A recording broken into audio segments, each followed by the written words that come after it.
vraiment man loolu laay plaider par rapport aux maisons d'arrêt et de correction ñu gën ko yaatal gën ko je dis pas qu'il faut leur mettre des climatiseurs etc pour les mettre dans un confort etc comme si ils étaient à la maison mais au moins ñu mettre leen ci ay conditions yi nga xamante ni duñu perdre seen dignité décente ba nga xamante ni dañ ci mën a dund duñ ci contracter feebar duñ ci wàllante feebar duñu perdre n'est-ce pas vraiment tout sens de pouvoir vivre vraiment dans la société. Bien sûr. Alors, cher, je pense que l'opinion sera édifiée sur l'actualité judiciaire parce que le ministre garde des Sceaux, Aïssata Tall Sall, ministre de la Justice, dina wax suba ci actualité judiciaire bi certainement pour parler de la libération des détenus politiques, mais aussi peut-être du cas Sonko, Diomaye Faye ñi nga xam ne ñoo ngi séentu xëy na 7 semaines ñu libre.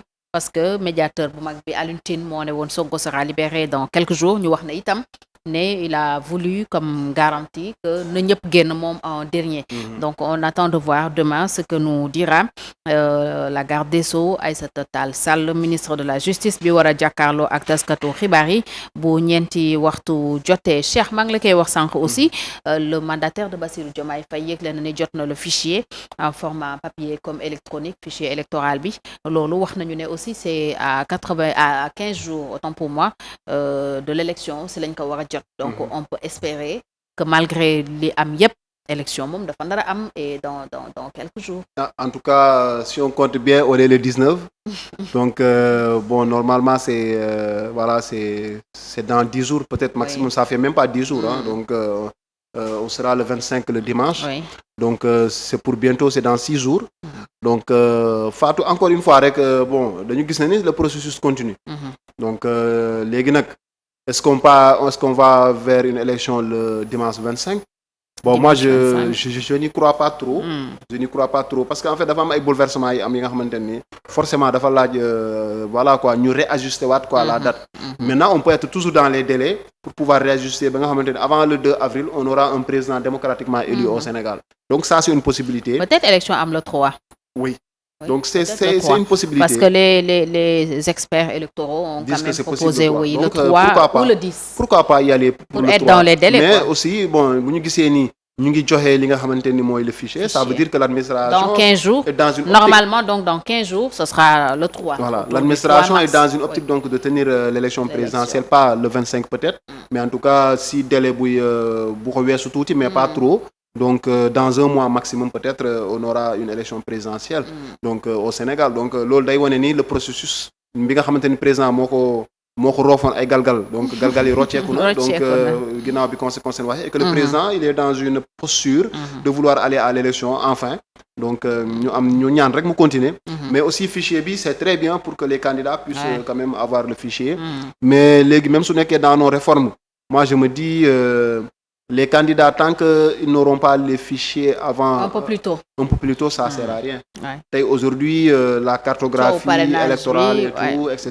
Je pense que ça va être très compliqué à 10 jours de l'élection par exemple ou à 15 jours d'avoir ça et même au niveau du parrainage peut-être s'il est maintenu à l'avenir peut-être ils auraient besoin du fichier électoral pour pouvoir être sûrs.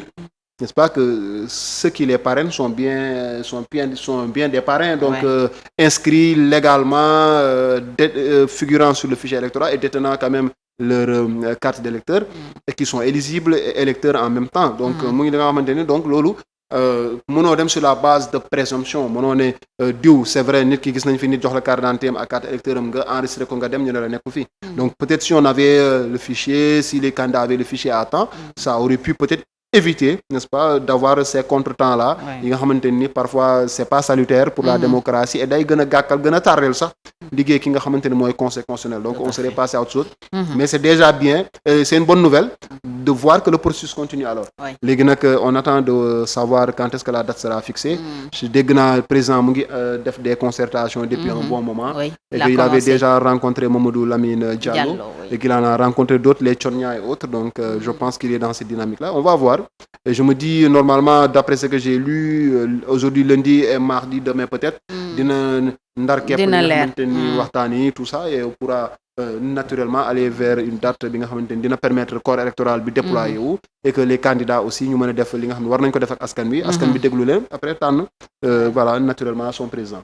L'épouse de Didier Badji kenn ci soldats yi nga xam ne réeroon nañu fii depuis le 18 novembre 2022 soxnaam si moom moo génn àdduna tey ci suba Daba Diouf Badji nekkoon Paris déggoon nañu bi ñu tegee loxo wala bi jëkkëram réeree en tout cas li mu fi wax yépp ne sax dafa ragal a ñëw Sénégal soit ndax mun nañ ko teg loxo wala mun nañu ko faat mu sumboon grève de la faim. On a vraiment revu les images tey très tristes yi nga xam ne defoon na ko bi mu nekkee foofu mu nekk quand même lu doy waar loo xam ne aussi bokk na ci li ñu war a leeral d'ailleurs moo tax certainement ñu bëri di wax amnistie mënul nekk parce que y a quand même des cas très sombres yoo xam ne dañ ko war a élucider teg ci projecteurs yi ñu xam réellement ce qui s'est passé bu ko defee suñuy amnistier sax après ñu amnistier mais amnistier quand même des choses aussi floues mun na vraiment indi le benn sentiment wu peut-être impunité deuil bu dul jeex sax parce que la personne ne saura jamais ce qui s'est réellement passé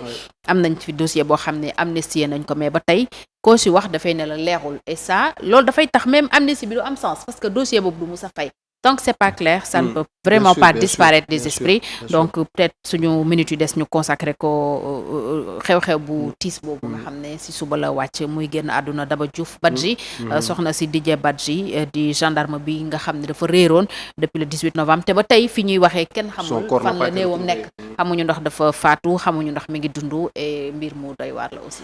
waaw faatu encore une fois dañuy vraiment jaale famille Didier Badji ak voilà famille soxnaam boobu di Daba Diouf vraiment c'est une tristesse une triste fin pour un couple n'est-ce pas comme ça on pense à leurs enfants voilà surtout, voilà c'est ça sa jëkkër dem dans des circonstances aussi obscures des circonstances aussi déconcertantes parce que quelqu'un qui disparaît du jour au lendemain sans donner des nouvelles on ne sait pas si cette personne-là est vivante ou pas on a des doutes et il n'est pas possible de faire son deuil parce que xam nga deuil lu tax mu am solo mooy faatu ça t'amène vers ce qu'on appelle l'acceptation da ngay nangu ne lii am na donc léegi lan moo des mooy nangu ginnaaw bi ma nangoo peut-être di julli di ko ñaanal yàlla donc loolu ngay mën a def mais tant que tu sais pas qu'est-ce qui s'est passé tu ne feras jamais le deuil tu pourras pas faire le deuil parce qu'il y a toujours un brin d'espoir en toi qui te dit peut-être quelque part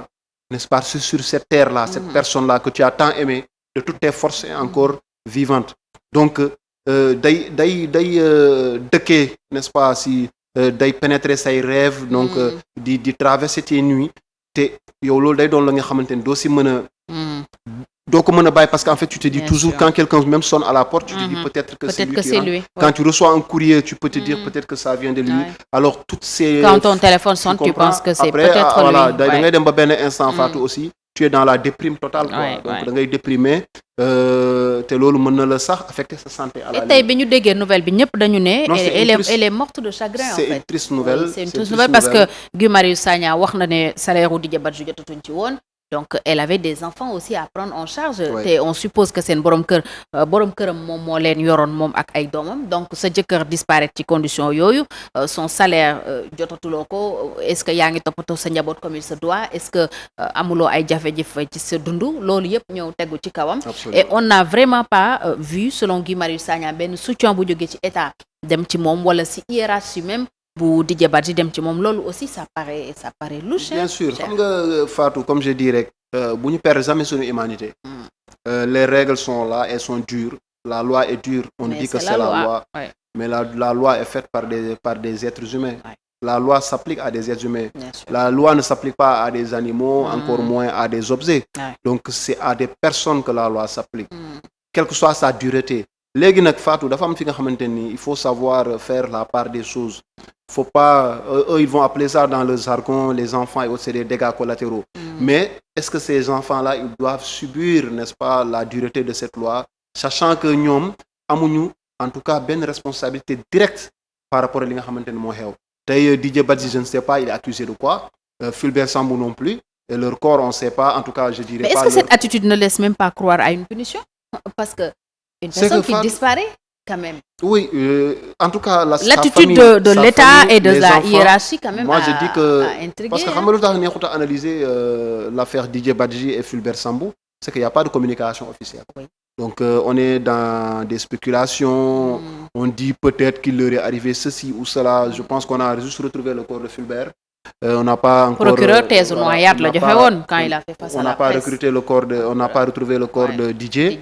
On ne sait pas. Donc, toujours, on est dans un flou et c'est très difficile. Et ça laisse place à des spéculations. À des spéculations. Oui. Qu'est-ce qui s'est passé? Qu'est-ce qui leur est arrivé? On entend un scénario. Qu'est-ce qu'ils savaient?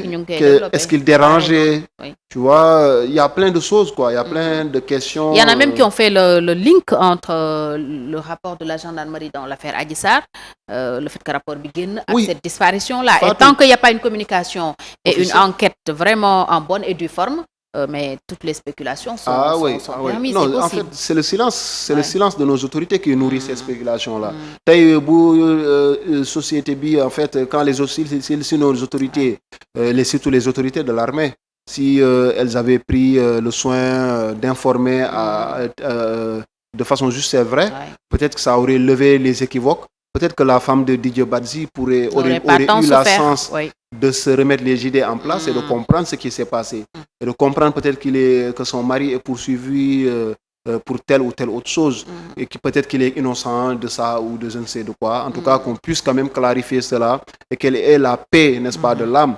Mais aussi par rapport aux enfants, moi, c'est un cri de cœur. Je me dis que c'est quand même vraiment regrettable, n'est-ce pas? Même si c'est leur papa, je ne sais pas, je ne peux pas dire qu'il est fautif, mais dans un scénario où il serait fautif, est-ce que c'est une manière de vouloir aussi punir le père en même temps que les enfants? Je ne pense pas que ce soit... Voilà. Les Guinéens, mieux vaut tard que jamais, comme j'ai l'habitude de dire. C'est que les enfants, ils sont en vie, ils sont avec quelqu'un certainement, ils sont au Sénégal sans doute. Je ne sais pas où est-ce qu'ils sont, mais s'ils sont au Sénégal et autres, il faudra quand même que l'État leur apporte, n'est-ce pas, soutien, n'est-ce pas, et protection. Parce que voilà, la manière dont leur papa a servi la nation, a disparu, on ne sait pas. Peut-être que ces gens ont besoin d'être protégés.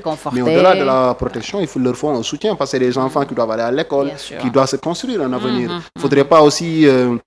qu'au nom de je ne sais quelle décision ou de quelle faute qu'auraient peut-être commise leurs parents, etc., que ces enfants en payent les pots cassés, quoi. Je pense qu'il est grand temps ñoom ñu jël les responsabilités sunu état bi ñu def li nga xamante ni war nañ ko def par rapport ak xale yooyu noonu ba nga xamante ni ils vont leur assurer un avenir comme tous les enfants yi nga xamante ni ñu ngi Sénégal ñu mën a quand même demain ne serait-ce que pour le service que leur papa a rendu à la nation. Absolument. Donc ñu leeralul ba pare aussi c'est un dossier, Fatou, je l'ai dit, il faudra élucider ce dossier-là parce que tant que defuñu dara les Sénégalais seront dans la spéculation. L'affaire Maître Babacar Seye, qu'est-ce qui s'est passé? On ne sait pas encore. On sait qu'un magistrat a été tué dans des conditions louches et on ne sait pas qui est coupable et qui ne l'est pas. Donc aujourd'hui, on serait tenté de penser que... Voilà, mais ça reste toujours sur la place publique.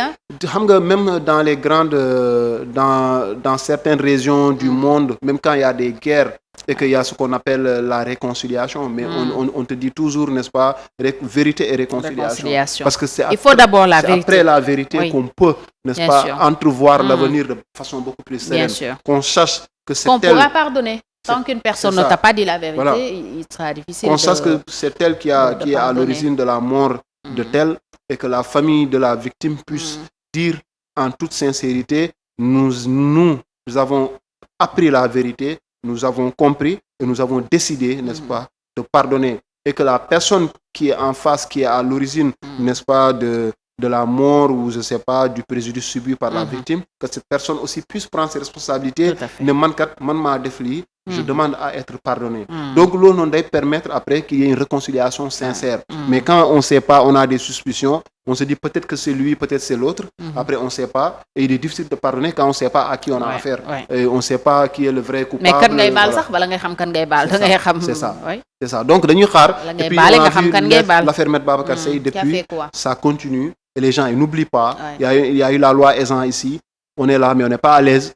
Encore, c'est une question à chaque fois qu'on la met sur la table. Ça revient sur la table. Personne n'est à l'aise. On se demande qui avait intérêt, n'est-ce pas, à ce que cette affaire ne soit pas vraiment traitée, élucidée de fond en comble. Donc, c'est encore un problème. Mais encore, si on laisse cette histoire de de Didier Badji et de Fulbert Sambou aussi, n'est-ce pas, venir s'ajouter au cas maître Babacar Seye, ce sera encore un problème. Si on laisse le cas, n'est-ce pas, d'une dizaine de personnes qui ont été tuées, n'est-ce pas, des dizaines. En 2000, d'abord en 2011, en 2021, 2023, des dizaines de personnes. Et en 2024, des personnes qui ont perdu la vie dans des situations encore floues, qui doivent être élucidées, n'est-ce pas? Et l'histoire est là. L'histoire attend à ce que, n'est-ce pas, les responsabilités soient situées. Ñu xam kan moo def lan, n'est-ce pas, mu leer, ñii baal ñii jégal ñi nga xamante ne aussi doivent répondre de leurs actes, qu'ils puissent répondre de leurs actes, parce que, n'est-ce pas, au nom de la sacralité de la vie ba nga xamante ne àdduna dund doomu aadama du li nga xamante ni dañ koy foowee, parce que on dit boo reyee benn nit c'est comme si tu avais tué toute l'humanité. Jërëjëf Cheikh, c'est sur vraiment ces mots très sages la ñuy jeexale waxtaan bi tey 2024 plus di gërëm ñëpp ñu doon topp di la gërëm yow ba suba incha allah. Jërëjëf Cheikh, jërëjëf Binet.